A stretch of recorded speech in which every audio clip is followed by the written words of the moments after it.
Bonjour à tous, j'espère que vous allez bien. Donc aujourd'hui on se retrouve pour un nouveau guide de culture qui va concerner le cerisier. Donc j'avais déjà mis sur ma chaîne comment tailler le cerisier et j'avais un peu étoffé, mais c'était pas complet. Donc j'ai refait un guide complet. On va aussi revoir dans cette vidéo la taille, mais c'est un peu plus complet au niveau de la culture et tout ça. Donc, pour ceux qui découvrent ma chaîne au travers de cette vidéo, sachez que vous pouvez retrouver plein de guides sous ce format-là, donc des supports commentés sur ma chaîne. Si vous aimez ces guides, n'hésitez pas à vous abonner. N'oubliez pas le petit pouce bleu en partant.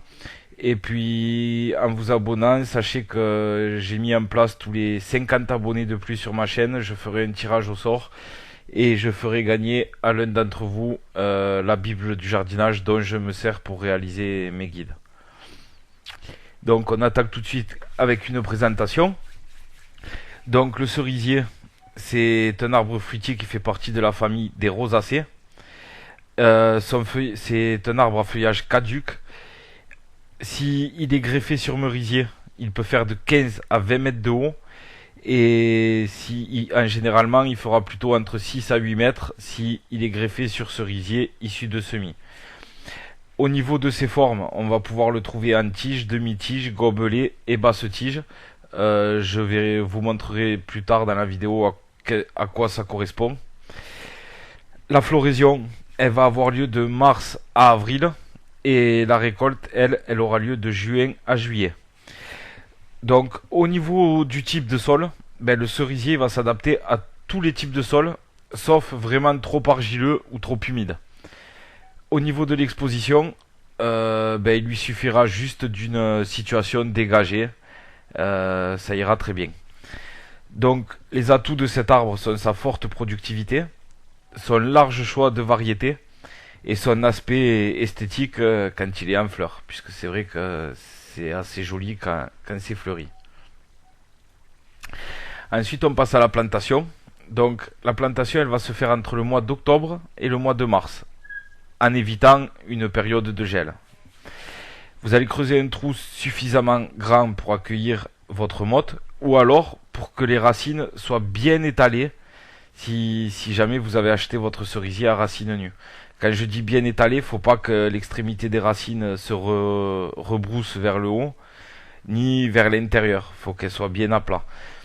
Au fond de votre trou, vous allez ajouter un fertilisant organique bien décomposé. Ensuite, au niveau des distances de plantation, pour les gobelets basse tige, vous allez planter tous les 4 à 5 mètres. Ensuite, pour les demi-tiges, tous les 5 à 6 mètres. Et tous les 8 à 10 mètres pour les hautes tiges. Si vous voulez faire une haie fruitière, vous planterez dans ce cas-là tous les 2 mètres. Alors il faut savoir que beaucoup de variétés sont autostériles.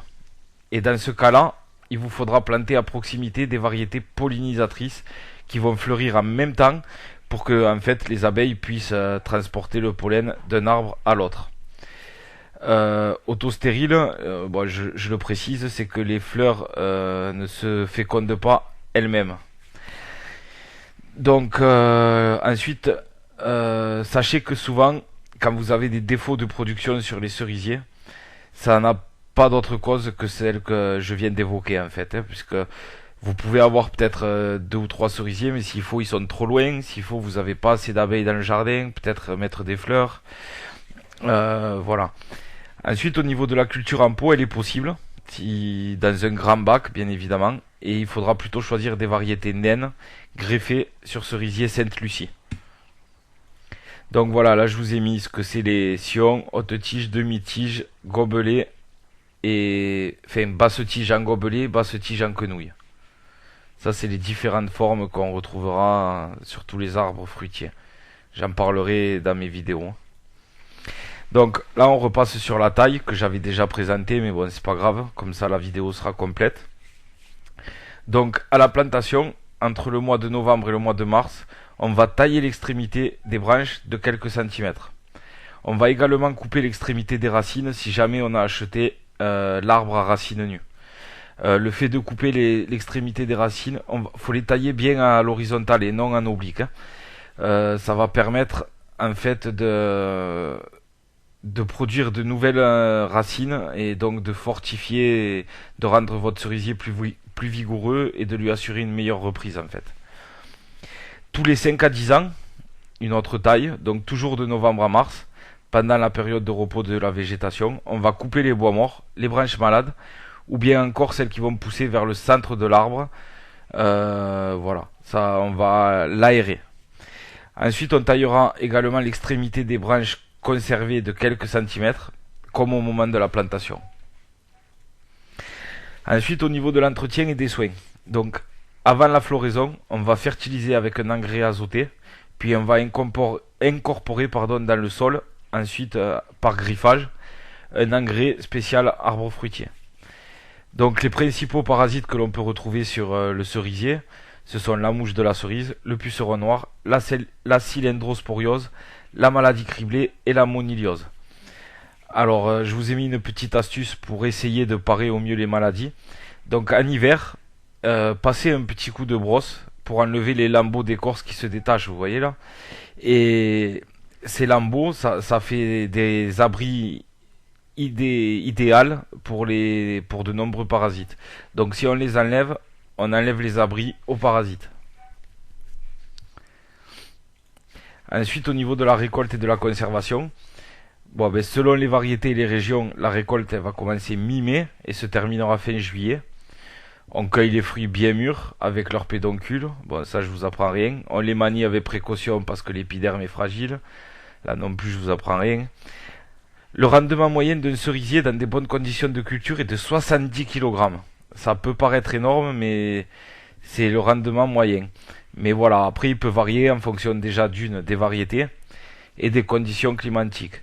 J'ai bien mis dans de bonnes conditions de culture, donc c'est-à-dire faut que la terre, le climat, tout soit présent. Les cerises ne se conservent que quelques jours, mais si vous voulez les congeler, il faudra vous orienter vers des variétés fermes. Donc là voilà, ensuite je vous ai mis un tableau avec les variétés. Donc ça je vais pas vous le lire, je vais juste vous montrer un exemple pour comment il fonctionne. Et ensuite si vous voulez que je vous envoie le guide, vous m'ajoutez sur Skype, le jardin catalan tout accroché. Et je vous enverrai ce guide ou n'importe quel autre de ma chaîne avec grand plaisir. Ça je vous en reparle à la fin. Donc on va prendre un exemple. Donc les variétés avec le petit astérix, c'est des variétés auto-fertiles. Donc un seul arbre dans votre jardin se suffira lui-même pour produire des cerises. Par contre, si on prend le cas de la Bigarro Atif Burla, celle-là, elle est auto-stérile. Donc on voit que les meilleures variétés pollinisatrices pour cette variété-là, ce sont la 4 dans le tableau. Donc la 4, c'est la Guigne Early River. Ensuite, on a la 8, donc la Bigarro Napoléon. Et ensuite, la 13, la Bigarro Van. Pourquoi? Parce que tout simplement, elles vont fleurir, elles ont la même période de floraison. Et donc, c'est les variétés qui correspondent le mieux. Ensuite, je vous ai mis, pareil, des descriptions de variétés cette fois. Donc, avec la variété, sa maturité, c'est-à-dire sa récolte, hein, à peu près. Son fruit, comment il est, avec sa saveur, et l'arbre, sa vigueur, ses maladies, ses pores. Donc voilà. J'espère que cette vidéo vous aura plu. Ben, si c'est le cas, n'hésitez pas à vous abonner, moi ça me fait plaisir, hein. Surtout pensez au petit pouce bleu en partant, ça aussi c'est important puisque moi ça me montre que ce que je fais ça vous plaît et c'est le principal. Et puis comme je vous l'ai dit, si vous voulez que je vous envoie ce guide ou n'importe quel autre, vous m'ajoutez le jardin catalan tout accroché sur Skype et je vous les enverrai avec grand plaisir. Dernière chose avant de vous quitter, si vous avez des questions, n'hésitez pas à me les dire dans les commentaires. Et pareil, si vous avez des idées de vidéos ou des choses que vous aimeriez voir, vous me le dites dans les commentaires et je ferai passer cette vidéo en priorité. Puisque là, maintenant, j'ai fini le potager et je vais faire tout ce qui nécessite une taille. Donc on va être beaucoup dans les arbustes, les arbres fruitiers là. Mais je peux vous présenter des fleurs, des plantes aquatiques, ou même s'il y a des choses au potager, parce que j'ai pas tout mis. Mais s'il y a des choses que, enfin, voilà, s'il y a quelque chose que vous voulez voir, les roses, j'en sais rien, vous me le dites et je ferai passer cette vidéo en priorité avant de reprendre la suite. Donc voilà, ben, encore une fois, j'espère que cette vidéo vous aura plu. Merci de l'avoir regardé et je vous dis à très vite pour un prochain guide.